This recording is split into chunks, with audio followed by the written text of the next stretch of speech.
So the first problem that we have here is the rate of change of two items versus the rate of change of the other way. Okay, so Chufen comes across two deals for the body wash she wants to buy. Which option gives the better value for money? In the first option, we see there is a 950 milliliters body wash with a cost of $6.95. And option B, we have 950 milliliters and 250 milliliters body wash with a cost of $7.95. So let's discuss this with the first method. Okay, so the first method, we want to find the cost per 100 milliliters of body wash. Okay, so before we've learned that you can find a unit rate by making one variable to be 1 unit, but since 1 milliliters will cost too low of a price, so let's just find 100 milliliters. Okay, so for option A, okay, the cost per 100 milliliters of body wash is equals to $6.95 divided by 9.5, which gives us 0.75. This is per sorry, it's not 0.75, rather it's 73.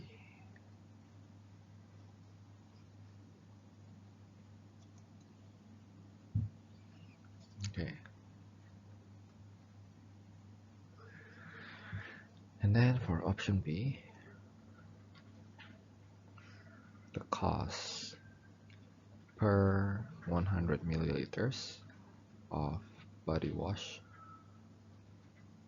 would be $7.95 divided by, well, we have a big one which is 9.5 plus the small one 2.5, and that will give us $0.66 for 100 milliliters. And we can make conclusions since the cost per 100 milliliters for option B is less or cheaper than option B gives the better value.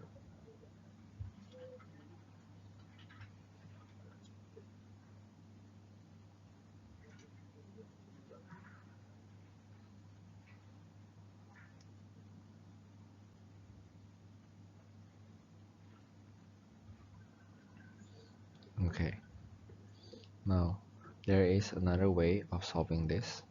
Let's do method 2.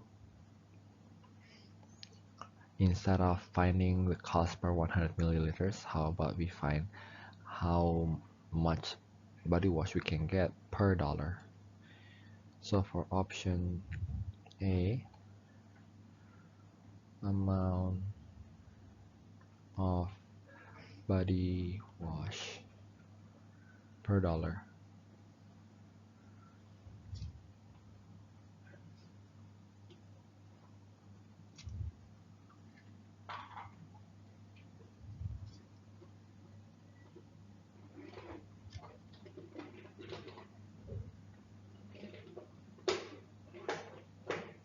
And that will be 950 divided by $6.95, which gives us 137 milliliters. That's for $1. And then for option B, the amount of body wash per dollar will be, again we have two sides, 950 plus 250 milliliters divided by the total cost of $7.95, and this will give us 151 milliliters. Okay, and we can make a conclusion since the amount of body wash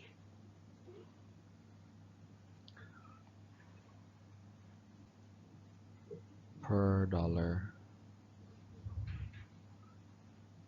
oh yeah, for option B is more, okay, then we can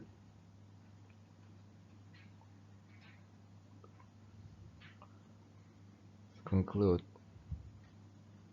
and the option B gives the better value.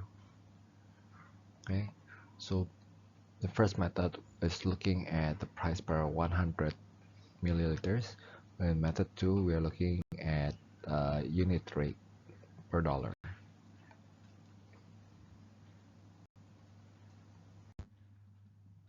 Alright, the next question will be about simple interest. Part A, Cheryl borrows $1,000 from a bank that charges simple interest at a rate of $4 per annum. Calculate the amount of interest she has to pay at the end of 3 years. Recall that annum, oops, sorry, let me change the pen.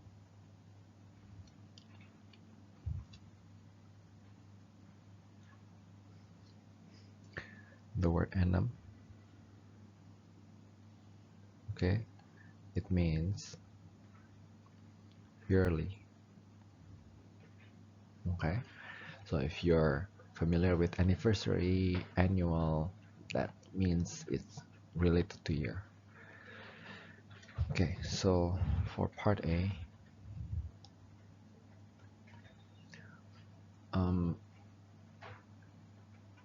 to find the simple interest, okay, for 1 year, simple interest for 1 year is just the beginning amount, or we call it principal amount, of 1,000 times the rate, which in this case is 4%. Okay, and that will be $40. Okay, and then now they say it's 3 years, so the simple interest for 3 years will be $40 times 3, which is $120. Okay, part B, Wei Ming invests $4,000 in a savings scheme that pays simple interest at a rate of $2 per annum.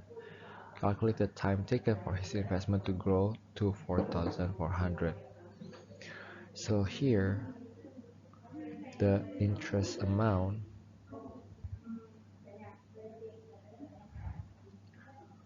okay, is 4,400 minus 4,000. Okay, that equals to 400. In a year, if the sorry, let me put it simple interest per year, right? It will be the principal amount, which is 4,000, times the rate. Here is 2%. Okay, and that equals to $80. So then the time taken for his investment to grow to 4,400 will be 400 divided by 80. which is equals to 5 years.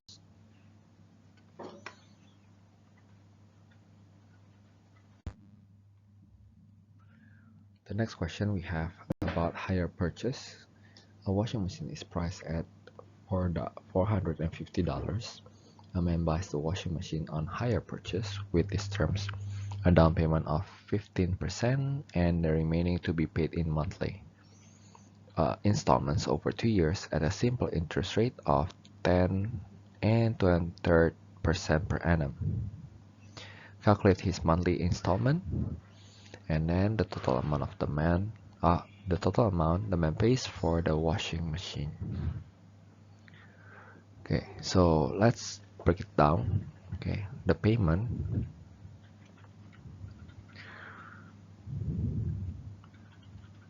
are in two different setup. One, there's a down payment,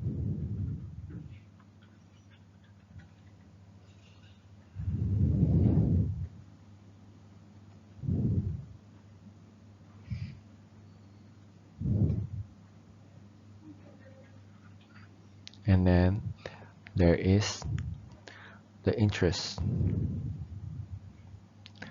to pay. Okay,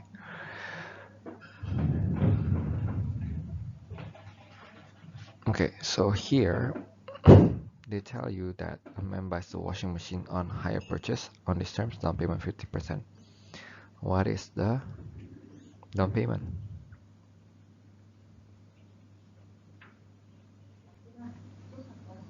15% of 450,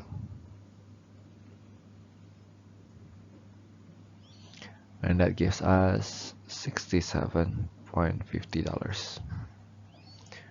Okay, and so the remaining amount that still needs to be paid off is 450 minus 67.50. That gives us $382.50. Okay, and the remaining to be paid in monthly installment over 2 years at a simple rate. Right, this is the information that we have right here. Okay, so let's calculate his monthly installment.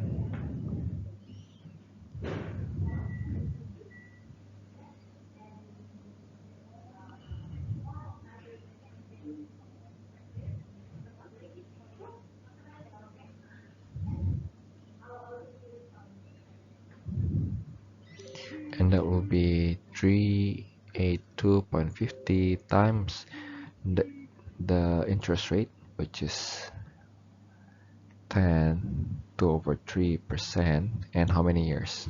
For 2 years. Okay, if you put in the calculator, you will get 81.60.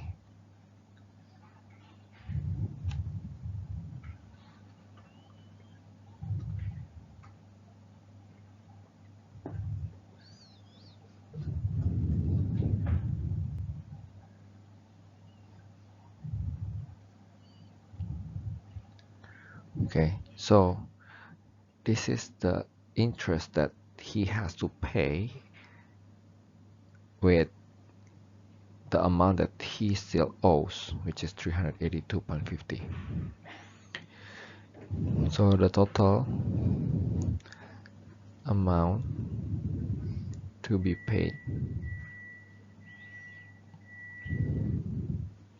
is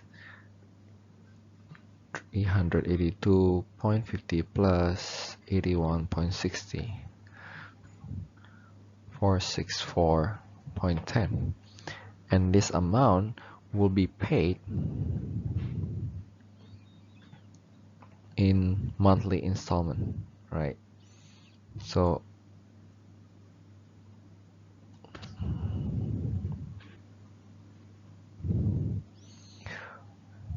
the monthly installment would be 464.10. This is for 2 years, remember. In 2 years, there are 24 months, which is will give us 19.34. And this is already rounded off to the nearest cent.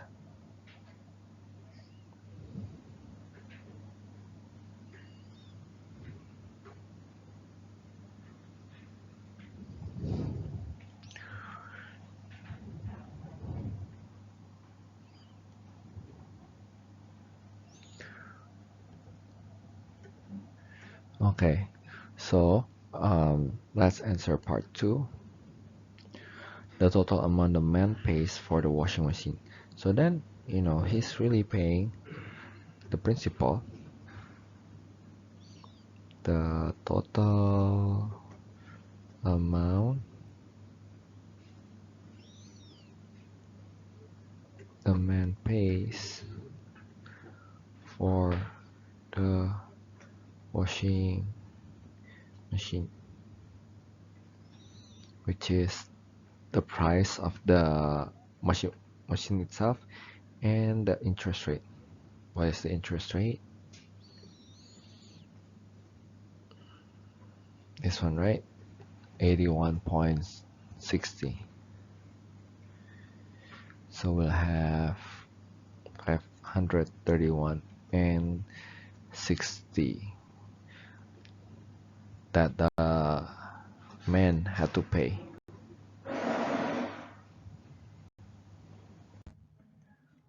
So next question will be related to currency exchange.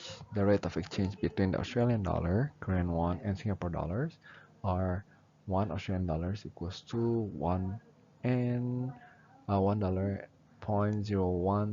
Singaporean dollars, and 1,000 Korean won equals to 1.1930 Singaporean dollars.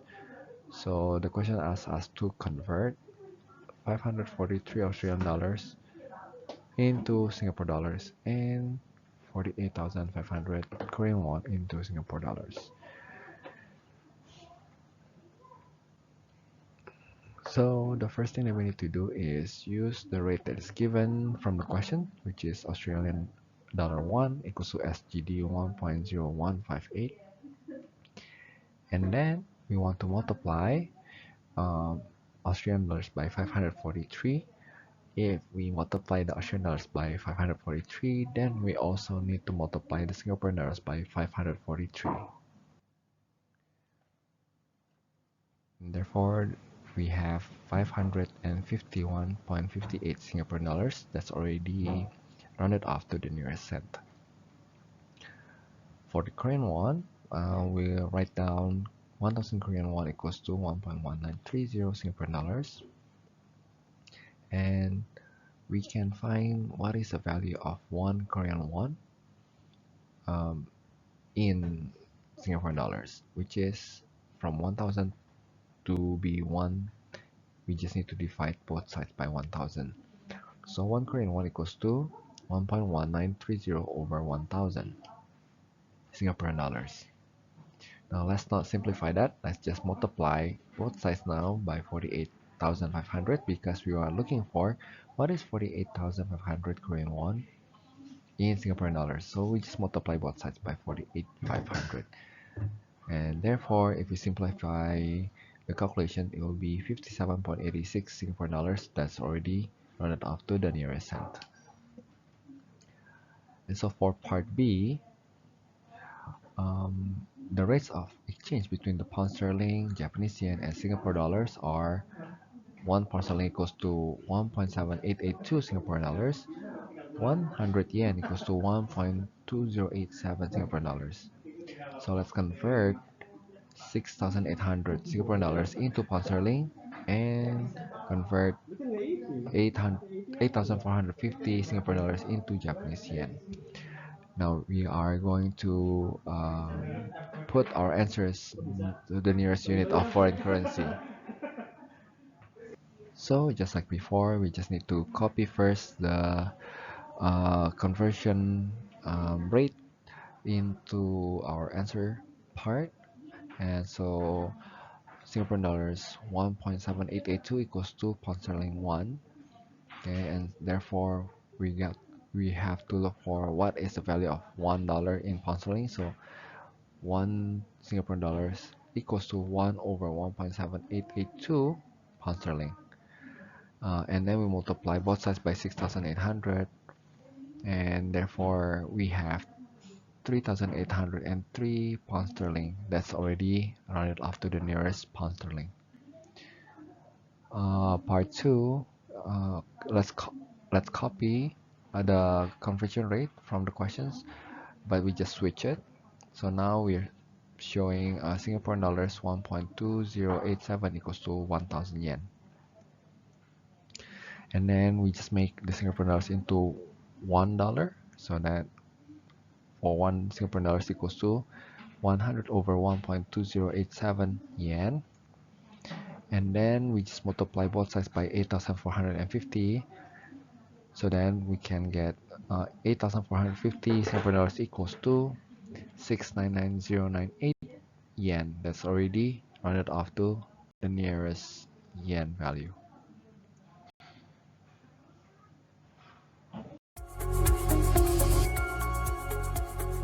In this video, we will be looking at income tax.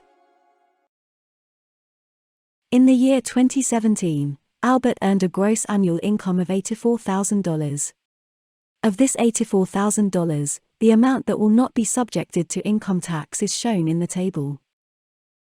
Given that Albert has a wife and 3 children, what is his chargeable income for the year 2017? We have to first calculate the amount that is not subject to income tax.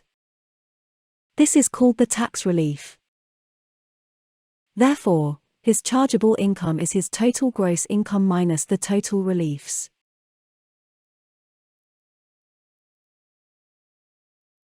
This is a simplified table containing the income tax rates for different tax brackets. We are asked to find Albert's income tax payable for the year 2017. We know that his chargeable income is $51,260.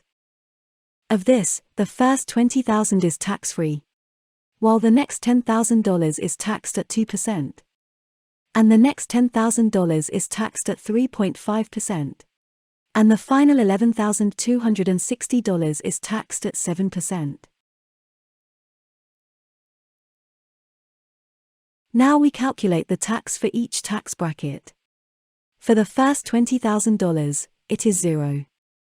For the next $10,000 at 2%, it is $200. For the next $10,000 at 3.5%, it is $350. For the final $11,260 at 7%, it is $788.20. To calculate Albert's income tax payable, we add all the amounts together. So next we have problem involving average speed. Nadia sets off from her home on 70 kilometers journey to her friend's house. She travels the first 40 kilometers of her journey at the speed of 40 kilometers per hour and the remaining at the speed of 60 kilometers per hour. Calculate the average speed for her entire journey. So recall that the time taken for the first part of journey is equals to distance traveled over average speed. Again, time equals to distance over average.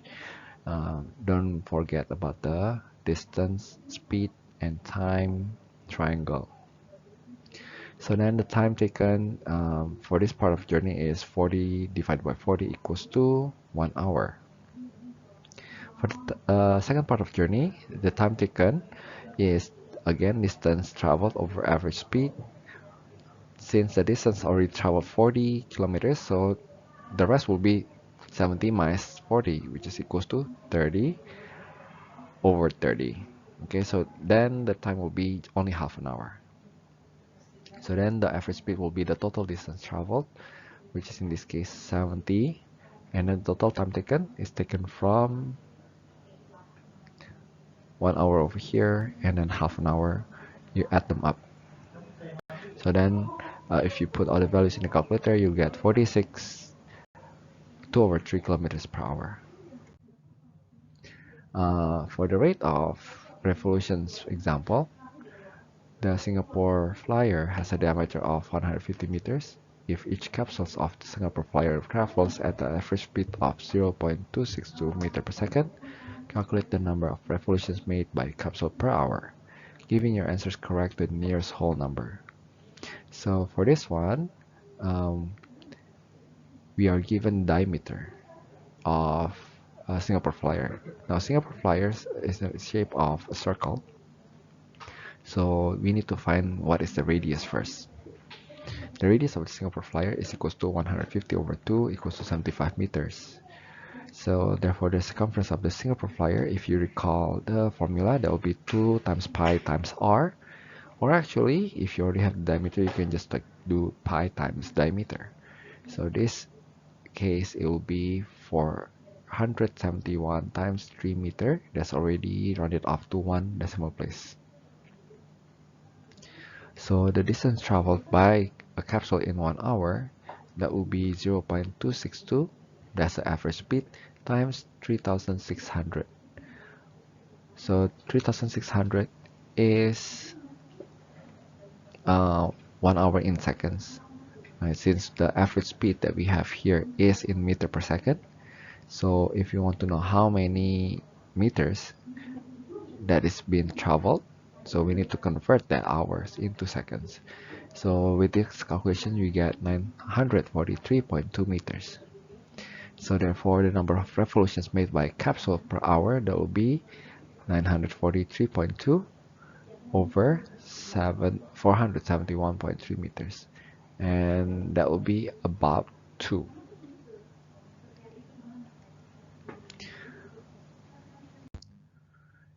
So for this problem, we are going to take a look at average speed problem involving algebra. A car travels at the average speed of 60 kilometers per hour from town A to town B. If the car travels at an average speed of 72 kilometers per hour instead, it will reach town B 50 minutes earlier. So calculate the distance between town A and town B. So let the distance between town A and town B be x kilometers since it's unknown. Then time taken to travel from town A to town B at an average speed of 60 kilometers per hour will be x over 60. Again, remember the time equals to distance over speed. And the time taken to travel from town A to town B at an average speed of 72 kilometers per hour is x over 72 hour. So to see what is the times difference, then we can do x over 60 minus x over 72 equals to 15 over 60. Where do you get the 16 over 60? It's from the time here, because B the cars that travels on an average speed of 72 kilometers per hour reach town B 50 minutes earlier. So if we simplify, x over 360 equals to 1 over 4, then we get x equals to 90. Therefore, the distance between town A and town B equals to 90.